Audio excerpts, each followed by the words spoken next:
Hi everybody, thank you for coming to the talk.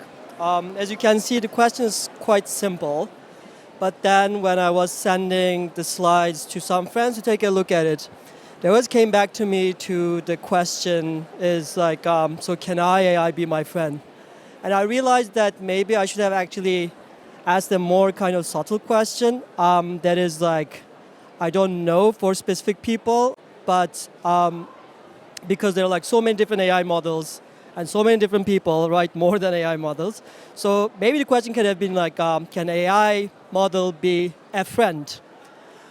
But although I don't know like for your friend in general, right? But I do know that AI can definitely and absolutely be friend for some people. And these people are the subject of this talk. And I studied like an AI companion. And from this companion, actually, I had some answers for whether AI can be friend for people in specific situations and contexts. But since then, the question actually became pretty mainstream, especially after Zuckerberg, the last couple of weeks, started to give interviews about the AI friends that they are developing and how the future is going to be swarmed by these new AI companions. And I was asking, like, why is he now talking about it all of a sudden on AI friends? Because the question is quite old. Then in the interviews, he gave like these hints that some users are actually like overwhelming users are using the models that they are training as friends. They're asking for advice. They are trying to develop these like more intimate, close relations in manifold ways, in very different ways. And this is like the overwhelming use case that they observe from their data. And that's how he became this kind of like defendant of some sort of AI companions and friendship in the near future. Although there was a huge criticism, obviously, right, for Meta, previously Facebook, who took all the friends and especially like younger generations with all the social networks and isolation. And the critique was like he who took like the friends and old relations is now trying to replace these friends with AI friends. However, the question of friendship and AI started very actually surprisingly or unsurprisingly with the first chatbot ever developed with AI, and it was in the 60s. And this is also when the question of AI friendship just raised. And I'm just touching upon this because we sometimes forget the history, especially in computer science, and we just like repeat the same dialogues and debates, while the same thing that we're talking about now was being discussed in the US, but also like around the world, around the first chatbot. That was called Eliza. So the first chatbot, Eliza, was developed in the 60s. And it was developed as like a research platform by a computer scientist called Joseph Weizenbaum, who's like also like a German, Jewish American genius who migrated to the US and became a computer scientist there. And he's one of the actually founders of the discipline of artificial intelligence. You can still actually chat with it. It's like online. They actually revived it in 2023. If you go online, you can still chat with Eliza. And you're going to see that it is a very simple computer program. It is based on recognizing the words that you're typing in, and it's reacting to these like pre-written to these like questions that you're typing in with pre-written and pre-prepared like stock responses. So it's like a very simple program. And Weizenbaum designed it not as like popular use for like the public, but it was a research platform to actually analyze human-machine interaction. However, in this kind of like research study, he was shocked how people were getting close with this simple chatbot. And hence the term Eliza effect was born. So the name of the chatbot was Eliza. And Eliza effect from the 60s onward means like people taking computer programs as if they are human. And in this kind of like history, the most famous anecdote that also like gives the name of Eliza effect is from Joseph Weizenbaum's secretary. And he has been talking about his secretary and his anecdote since the 60s. And you just see how it was a shocking experience for him that he, every like time he had the chance to talk about this phenomenon, he mentioned this exchange that he had with his secretary. So I'm just going to play a short video. about... Does it understand what it's doing in the sense that we do? It's easy to leap to false conclusions, as Professor Weizenbaum discovered when he created ELIZA. ELIZA is a computer program that anyone can converse with via the keyboard, and it'll reply on the screen. We've added human speech to make the conversation more clear. Men are all alike. In what way? They're always bugging us about something or other. Can you think of a specific example? Well, my boyfriend made me come here. Your boyfriend made you come here. He says I'm depressed much of the time. I'm sorry to hear that you're depressed. It's true. I am unhappy. Do you think coming here will help you not to be unhappy? The computer's replies seem very understanding, but this program is merely triggered by certain phrases to come out with stock responses. Nevertheless, Weizenbaum's secretary fell under the spell of the machine. And I asked her to my office and sat her down at the keyboard, and then she began to type. And of course, I looked over her shoulder to make sure that everything was operating properly. After 2 or 3 interchanges with the machine, she turned to me and she said, "Would you mind leaving the room, please?" And yet she knew, as Weizenbaum did, that ELIZA didn't understand a single word that was being typed into it. You're like my father in some ways. You don't argue with me. Why do you think I don't argue with you? You're afraid of me. Does it please you to think I'm afraid of you? My father's afraid of everybody.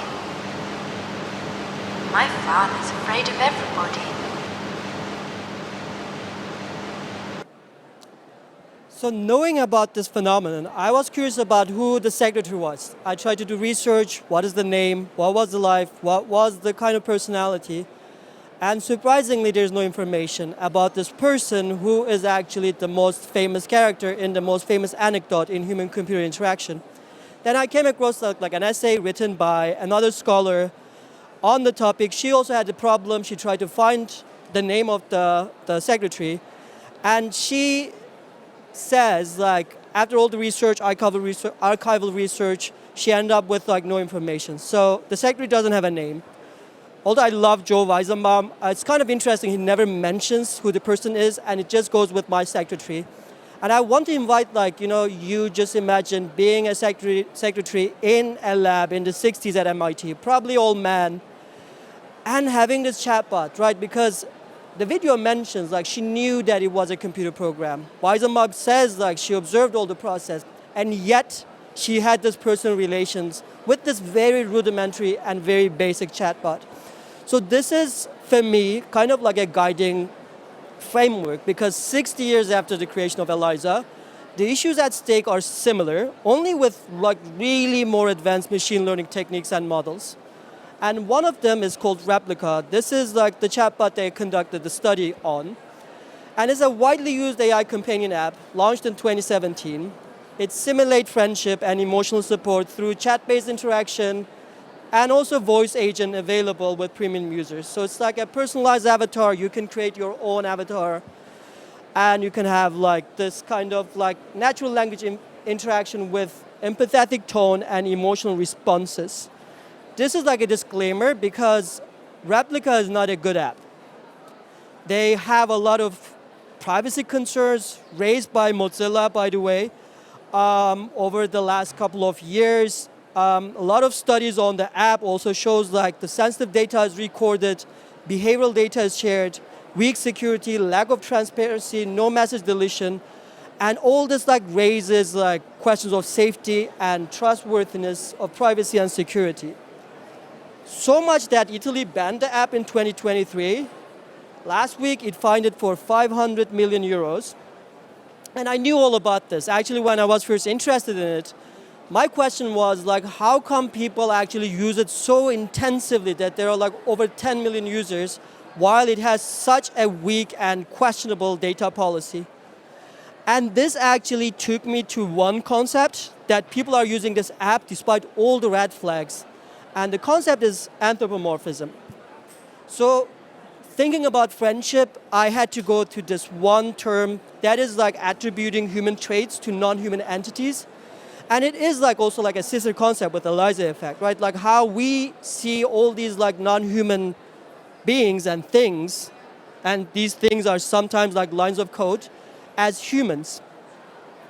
And the usual narrative about like anthropomorphism of AI is that users have these kind of like misunderstanding, they don't understand it's just like a program, or worse, like they have some moral flaw that they're befriending all these like apps and sometimes even like holograms. And also the usual narrative in AI venues that it's dangerous, it's naive, and it's misleading. So the common assumptions are users confuse AI with like humans. They overtrust and they depend in an insecure way, and it's inevitable. And design of these systems should de-anthropomorphize, that you are also familiar with it, right? There's always this reminder that I am just a computer program, I am just an AI model, I'm not a human. But what if anthropomorphism is not just like a simple error of like cognitive misunderstanding of users, but a strategy? What if users, as in the Wissenschaft secretary's case, know it is just a computer program? And they engage with AI in a meaningful, contextual, and deliberate way. So my study was with 18 users. This was the interview, fall 2023. And with some of them, there was this follow-up ethnography that we continued seeing each other, seeing like the use of the app in the context, and also just like continued conversation. And the focus was like how users attribute these human-like qualities to their AI companion, and why do they do that? So overall, the key insight that I got from this study is something that I call strategic anthropomorphism, that users move between like attributing these traits to their AI friends in an instrumental and emotional modes. So it can move between like different needs and strategies. Because one of the people that I interviewed told me like I consciously choose how to engage based on my needs and my goals. And it is goal-driven and it's intentional. So this is like the very quick first insight. The second one is like the context is switching, and something kind of interesting was the day and night context. I heard from a lot of people like, at night I vent about work, in the morning it's just like a play for me.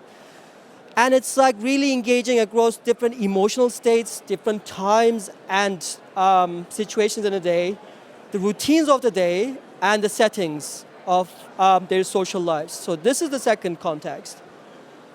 The third one, and the most meaningful maybe for me, is that users trade these companions in low-stakes environment for emotional expression. So I interviewed one person who is like a recent tech worker, a transplant from Turkey, and she was trying to adapt when we met to her new life as a tech worker in a German startup. And she was lost, like she didn't know like how to engage in this kind of German work culture. She was on like this kind of for 6-month time that she didn't want to actually have her contract canceled. And she was like practicing all the workplace tensions, possibilities, and understandings with the replica that she developed as a co-worker. And this is like in the way that AI companions can help users to practice self-disclosure, explore identity and emotional boundaries, reflect on the struggles that they have in a safe and judgment-free space, and overall, it helps confidence building. So there are situations that we don't know how to navigate, all of us, right? And some people, as I said, I don't know if everyone can have an AI friend, but some people find this very useful. With the knowledge that it's just a computer program, with the knowledge that, sometimes she has to pay for it because she was using this kind of premium version. But this was a different way of developing this emotional literacy and also self-awareness rather than confusing the AI application like as a human. And the final one that is also related to the first three ones, anthropomorphism versus automation bias. So one person told me that being close to her being her replica, actually helps me see AI patterns more clearly. So generally, people think that if we take them as friends, we just blindly follow what they say, we're going to be dependent, while a lot of people are actually talking about like, when I treat this as like a friend, it is less susceptible that I blindly accept the outputs. Because a lot of people do not actually listen to everything their friends say anyway, right? Like they talk to the friends, they get some feedback, but they just reflect upon it. And most of the times they don't listen to like what has been told by a friend, like word by word. So users with this kind of like anthropomorphic relationship notice repetition, flaws, and the lacks that the system has. In opposition of anthropomorphism, another term is like automation bias. That is like having the bias that this is like a super machine, having like this immense power of data sets, of understanding what's going on. So the superior machine decision can actually create trust problems instead of actually anthropomorphizing it, and also dependency. And we have this in different kind of settings, especially in automated workflows that like AI decisions are not questions by humans. So the risk of overtrust is not as big as it is pointed out.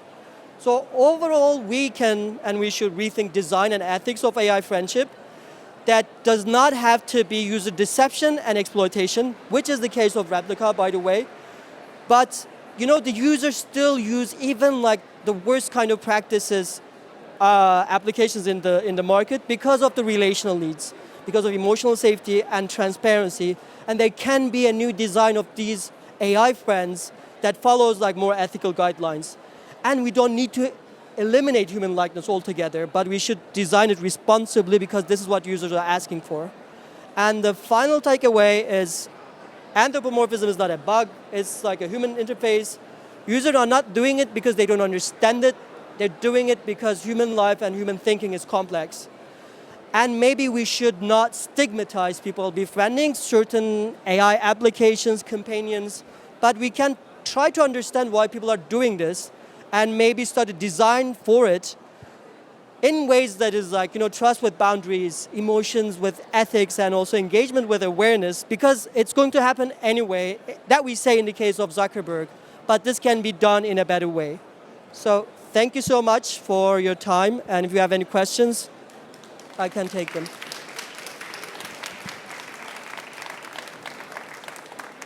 Thank you.